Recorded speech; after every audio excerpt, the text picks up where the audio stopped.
Cyberpunk takes place in Night City, a massive violent city in the free state of California in the year 2077. This world is a dark vision of their future. It's a place ruled by giant corporations like Arasaka and Milichone of the darkest figures. In Night City is Adam Smasher, a full-bodied cyborg and ruthless mercenary working for Arasaka's, a walking weapon of destruction with no humanity left, embodying few as the city offers total loss of self and absolute loyalty to corporate power. Play as the Merc for hire, chasing their dream of becoming a Night City legend, but after a job goes sideways, you end up with a stolen biochip jammed in your head. The chip just happens to contain the digital ghost of John Silverhand, a dead terrorist. Rockstar with a cybernetic arm and a massive leverage against Arasaka.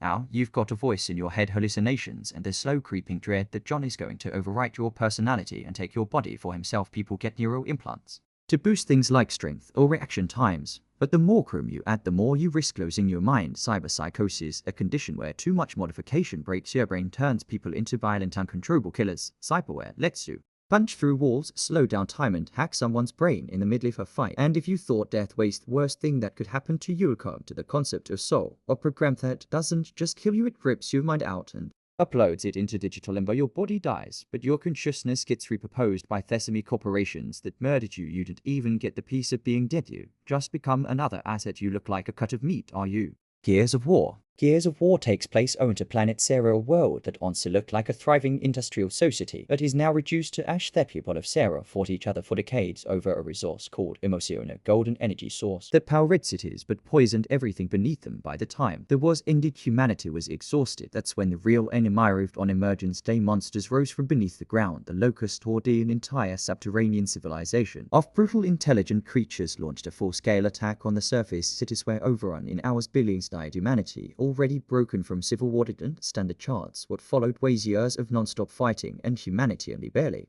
managed to survive by destroying its own cities using orbital laser strikes known as the Hammer. After all, you play as Marcus Phoenix, a decorated soldier turned prisoner. He's part of the coalition of ordered governments, humanity's last military force. Alongside his squad, Delta T. Marcus fights through the remains of civilization, holding the line, while the world continues to fall apart. His closest friend, Dominic Santiago, fights not just for survival, but to find what's left of his family, the Locust. Aren't mindless, they have a queen, a chain of command, and worse, they aren't just attacking, they're running beneath diversity. A substance called emotion is mutating them into something far more dangerous. The Lamont creatures twisted be the substance humanity once relied on, turned against them. The war becomes three-sided: humans, Locust, and Lamont, locked in a spiral of extinction. The cost of survival in this universe is unbearable. Friends die in front of you, cities fall one by one. The few victory is a temporary, and the trauma never fought. There's no retreat, no surrender, no defeat. Dead Space. Dead Space is a universe where humanity's reach into space becomes a descent into pure nightmare. It takes place in the distant future aboard massive starships and mining vessels scattered across the galaxy. The core of this horror lies in the discovery of Marcus' mysterious alien artifacts that unlock powers beyond understanding. Butte at an unimaginable cost. You play as Isaac Clarke, an engineer sent to the Asashimura, a planet-cracking ship that has gone silent. What Isaac finds is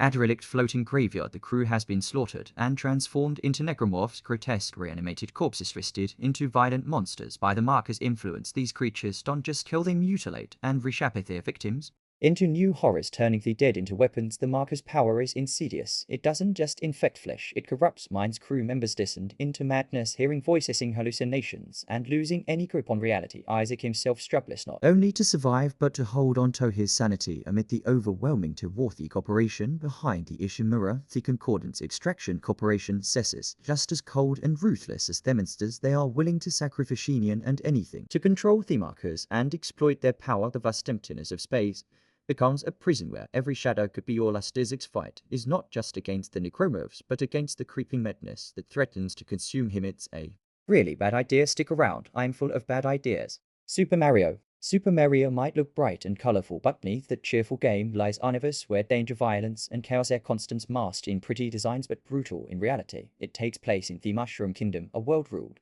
by Princess Peach, but constantly under threat by Browser, a giant fire-breath Intertor, who kidnaps the princess, repeatedly sparking endless conflicts. As play as Mario, a plumber with extraordinary abilities, who jumps, runs, and fights through surreal landscapes filled with hostile creatures, Goomba Scooper troopers, and worse. Every level is a gauntlet of traps, deadly pits, lava flows, and enemies that will kill you instantly. Mario's signature move is stomping one miss hits, crushing them with brutal precision. Power-ups like the Fire Flower turn him into a fire-shooting force of destruction. Bowser's kidnappings are at random. Their attempts to seize control of the kingdom, often backed by an army of twisted creatures.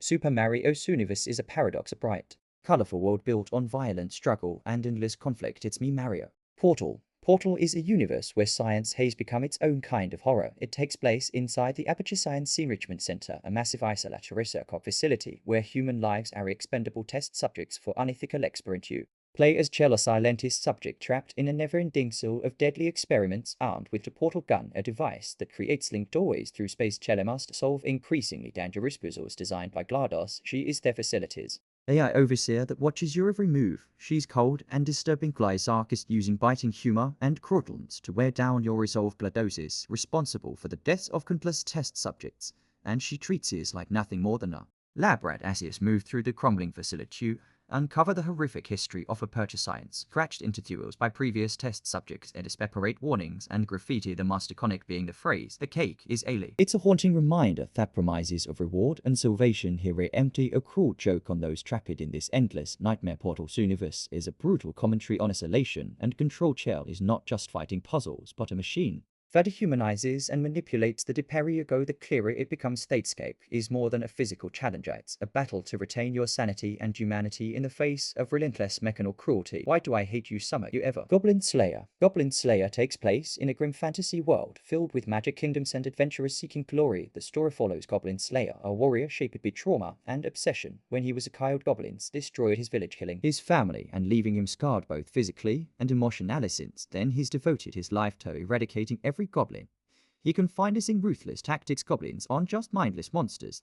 They're cruel and sadistic, ambushing travelers, raiding villages, and committing horrific acts like torture and rape. The governments and adventurer guilds largely ignore the goblin problem, treating it like a non-event. This neglect leaves small villages vulnerable, forcing Goblin Slayer and his small band of allies to fight a desperate guerrilla war on the fringes of society. But Goblin Slayer's fight isn't just physical, it's deeply personal. The series explores the heavy toll of trauma and obsession. Goblin Slayer isn't a typical hero, he's a man haunted by his past, driven by pain and a single-minded quest for vengeance. The darkness of this universe is as much psychological as it is physical, showing how suffering shapes a person. If you can stand really violent and graphic enough, I suggest you skip this one. Iron Lung. Iron Lung is a universe built in claustrophobic terror. It all begins with a catastrophic event known as the Quiet Rapture, a mysterious phenomenon that causes every habitable planet and moon in known space to simply vanish without warning.